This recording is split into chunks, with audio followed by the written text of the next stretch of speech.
जय हिंद। आज के इस वीडियो क्लास में हम पढ़ने वाले हैं जीके जीएस के 30 महत्वपूर्ण प्रश्नों को जो एग्जाम में बार बार पूछे जाते हैं और आपके आने वाले सभी एग्जाम के लिए काफ़ी महत्वपूर्ण होने वाले हैं। तो वीडियो को अंत तक जरूर देखिएगा। तो आइए शुरू करते हैं आज की इस वीडियो क्लास को। क्वेश्चन नंबर फर्स्ट, नमक कानून के उल्लंघन में गांधी जी ने एक आंदोलन शुरू किया था जिसका नाम क्या था। तो आपको बताना है नमक कानून के उल्लंघन में गांधी जी ने किस आंदोलन को शुरू किया था। तो इसका सही जवाब हो जाएगा ऑप्शन सी, शबने अवज्ञा आंदोलन। नमक कानून के उल्लंघन में गांधी जी के द्वारा शबने अवज्ञा आंदोलन को शुरू किया गया था और यह कब शुरू किया गया था। तो इसका सही जवाब हो जाएगा 1930। आपको याद रखना है 1930 में शबने अवज्ञा आंदोलन शुरू किया गया था। स्वदेशी आंदोलन की बात करेंगे तो यह शुरू किया गया था 1905 में। असहयोग आंदोलन की बात करेंगे तो यह शुरू किया गया था 1920। डेटा आपको याद रखना है, एग्जाम में बार बार पूछा जाता है। अगला प्रश्न है यहाँ पर, पूर्ण स्वराज की शपथ कांग्रेस के किस अधिवेशन में ली गई थी। तो आपको याद रखना है पूर्ण स्वराज की शपथ कांग्रेस के किस अधिवेशन में ली गई थी। तो इसका सही जवाब हो जाएगा ऑप्शन सी, लाहौर अधिवेशन 1929 में। अगला प्रश्न है यहाँ पर, गुजरात में साबरमती आश्रम की स्थापना किसने की थी। इंपॉर्टेंट प्रश्न है, साबरमती आश्रम की स्थापना किसने की थी। तो इसका सही जवाब हो जाएगा ऑप्शन ए, गांधी जी ने। गांधी जी के द्वारा गुजरात में साबरमती आश्रम की स्थापना की गई थी। पूछा जाता है साबरमती आश्रम कहाँ पर स्थित है, तो आपको याद रखना है गुजरात में स्थित है। गुजरात में साबरमती आश्रम की स्थापना गांधी जी के द्वारा किस वर्ष में की गई थी। तो इसका सही जवाब हो जाएगा ऑप्शन बी, 1917। 1917 में गांधी जी के द्वारा गुजरात में साबरमती आश्रम की स्थापना की गई थी। नेक्स्ट प्रश्न है यहाँ पर, सर्वेंट ऑफ इंडिया सोसाइटी के संस्थापक कौन हैं। सर्वेंट ऑफ इंडिया सोसाइटी के संस्थापक कौन हैं। तो इसका सही जवाब हो जाएगा ऑप्शन ए, गोपाल कृष्ण गोखले। गोपाल कृष्ण गोखले के द्वारा सर्वेंट ऑफ इंडिया सोसाइटी की स्थापना की गई थी। कलकत्ता, मद्रास और बम्बई में उच्च न्यायालय निम्नलिखित में से किस वायसराय के कार्यकाल में अस्तित्व में आए थे। तो आपको बताना है कलकत्ता, मद्रास और बम्बई में उच्च न्यायालय किस वायसराय के समय स्थापित हुए थे। तो इसका सही जवाब हो जाएगा ऑप्शन बी, लॉर्ड कैनिंग। 1861 के तहत ये सब 1862 में स्थापित हुए थे। तो आपको याद रखना है कलकत्ता, मद्रास और बम्बई उच्च न्यायालय 1862 में स्थापित हुए थे 1861 के हाईकोर्ट अधिनियम के तहत। अगला प्रश्न है यहाँ पर, कलकत्ता, बम्बई और मद्रास में उच्च न्यायालयों की स्थापना किस वर्ष में आए उच्च न्यायालय अधिनियम के अंतर्गत की गई थी। तो इसका सही जवाब हो जाएगा ऑप्शन डी, 1861 के उच्च न्यायालय अधिनियम के तहत 1862 में 1861 अधिनियम के तहत 1862 ईस्वी में कलकत्ता, बम्बई और मद्रास में उच्च न्यायालयों की स्थापना की गई थी। नेक्स्ट है, कलकत्ता उच्च न्यायालय, बम्बई और मद्रास उच्च न्यायालय की स्थापना किस अधिनियम के अंतर्गत की गई थी। तो इंडियन हाई कोर्ट एक्ट 1861 के तहत। अगला प्रश्न है यहाँ पर, निम्नलिखित में से किस उच्च न्यायालय की स्थापना 1 जुलाई 1862 को की गई थी। 1 जुलाई 1862 को किस हाई कोर्ट की स्थापना हुई थी। तो इसका सही जवाब हो जाएगा option C, Calcutta high court. Calcutta high court को आपको याद रखना है 1 जुलाई 1862 में स्थापित हुआ था। अगला प्रश्न है, निम्नलिखित में से किस उच्च न्यायालय की स्थापना 15 अगस्त 1862 को हुई थी। 15 अगस्त 1862 को मद्रास हाई कोर्ट की स्थापना हुई थी। तो यहाँ पर आपको याद रखना है 15 अगस्त 1862 को मद्रास हाई कोर्ट। निम्नलिखित में से कौन सा युग्म सही सुमेलित है। तो इसका सही जवाब हो जाएगा option D, Bombay high court. Bombay high court 14 अगस्त 1962 को स्थापित हुआ था, आपको याद रखना है। बाल गंगाधर तिलक किसे अपना राजनीतिक गुरु मानते थे। तो इसका सही जवाब हो जाएगा ऑप्शन डी, दादा भाई नौरोजी। दादा भाई नौरोजी को बाल गंगाधर तिलक अपना राजनीतिक गुरु मानते थे। नेक्स्ट, चिटगांव शस्त्रागार पर धावा किसके नेतृत्व में बोला गया था। चिटगांव शस्त्रागार की लूटपाट किसके नेतृत्व में की गई थी। बच्चा ये सूर्यसेन के नेतृत्व में की गई थी।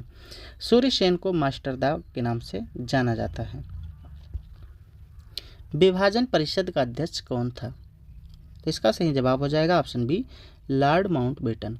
लॉर्ड माउंटबेटन विभाजन परिषद का अध्यक्ष बना था। मुस्लिम लीग की स्थापना किस वर्ष हुई थी? तो इसका सही जवाब हो जाएगा ऑप्शन सी, 1906 ईस्वी में। 1906 ईस्वी में मुस्लिम लीग की स्थापना की गई थी। ऑल इंडिया मुस्लिम लीग की स्थापना किसने की थी? तो इसका सही जवाब हो जाएगा ऑप्शन सी, आगा खान। आगा खान के द्वारा ऑल इंडिया मुस्लिम लीग की स्थापना की गया था। सुभाष चंद्र बोस ने भारतीय राष्ट्रीय कांग्रेस से निकलने के बाद किस पार्टी की स्थापना की थी? तो इसका सही जवाब हो जाएगा ऑप्शन सी, फॉरवर्ड ब्लॉक।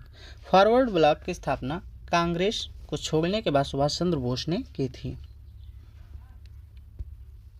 निम्नलिखित में से कौन आज़ाद हिंद फौज का संस्थापक था?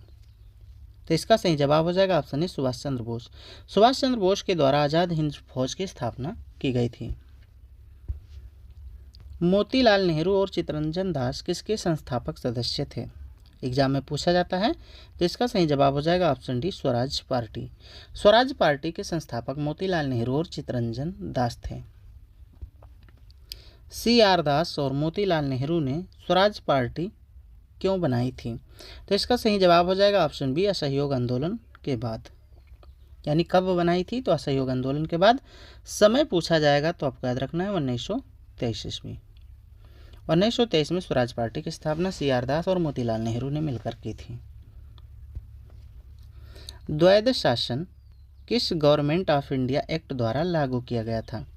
तो इसका सही जवाब हो जाएगा ऑप्शन बी, 1919। 1919 के गवर्नमेंट इंडिया एक्ट के तहत द्वैध शासन लागू किया गया था। अगला प्रश्न है यहाँ पर, रॉलेट एक्ट 1919 किसके काल में लागू हुआ था? तो इसका सही जवाब हो जाएगा option A, Lord Chelmsford. Lord Chelmsford के समय रॉलेट एक्ट 1919 लागू हुआ था। इसे चेम्सफोर्ड सुधार के नाम से भी जाना जाता है। अगला प्रश्न है यहाँ पर, 1919 के अधिनियम में द्विशासन धारा को जिस व्यक्ति ने परिचित कराया था वह कौन थे? तो इसका सही जवाब हो जाएगा ऑप्शन ए, मॉन्टेग्यू। मॉन्टेग्यू के द्वारा द्विशासन धारा को परिचित कराया गया था। कलकत्ता में उच्चतम न्यायालय की स्थापना किसके द्वारा की गई थी?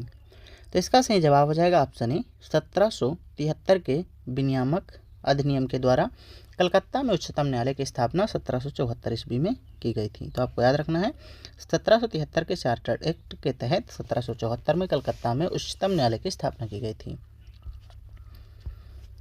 किस चार्टर्ड एक्ट से चीन के साथ इंडिया कंपनी के व्यापार का एकाधिकार समाप्त हो? मोस्ट इंपॉर्टेंट प्रश्न है, किस चार्टर एक्ट से चीन के साथ ईस्ट इंडिया कंपनी के एकाधिकार का व्यापार समाप्त हुआ था?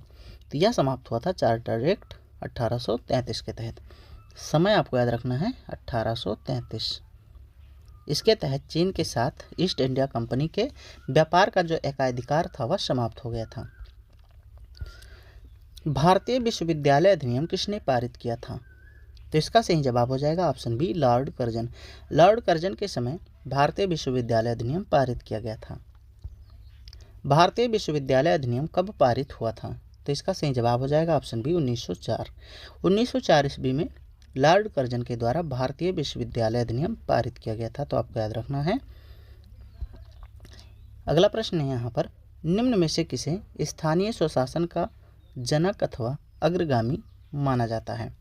तो इसका सही जवाब हो जाएगा ऑप्शन ए, लॉर्ड रिपन।